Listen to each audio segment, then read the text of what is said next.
L'affaire de l'homme de Somerton est le Saint Graal des détectives amateurs. C'est un mélange parfait de films d'espionnage, de romances tragiques et de casse-tête cryptographiques.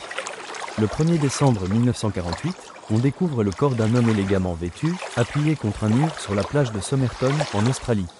Il n'a aucune blessure, semble dormir, et a une cigarette non allumée sur l'oreille.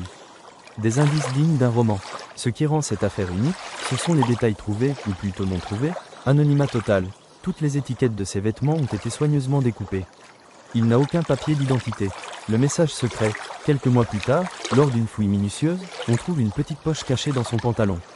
À l'intérieur, un minuscule morceau de papier arraché d'un livre rare avec les mots « Tamam Shud », ce qui signifie « c'est fini » ou « la fin » en persan.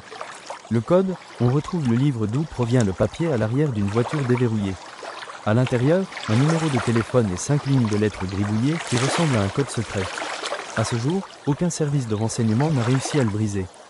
L'énigme biologique. L'autopsie a révélé une rate anormalement grosse et des hémorragies internes, suggérant un poison foudroyant qui disparaîtrait sans laisser de traces dans l'organisme. Un poison d'espion. Ses mollets étaient également très musclés, comme ceux d'un danseur de ballet ou d'un athlète de haut niveau. Le dénouement, presque, final. En 2022, grâce à la généalogie génétique, le professeur Abbott a identifié l'homme. Il s'agirait de Carl Webb, un ingénieur en électricité de Melbourne. Le problème, si l'on sait qui il est, on ne sait toujours pas ce qu'il faisait là, pourquoi il se cachait, pourquoi il portait un code secret sur lui et pourquoi il est mort. Pourquoi c'est paranormal ou mystérieux? Le mystère réside dans la coïncidence. Une infirmière vivant près de la plage, dont le numéro était dans le livre, a failli s'évanouir en voyant le buste en plâtre de l'inconnu, tout en niant le connaître.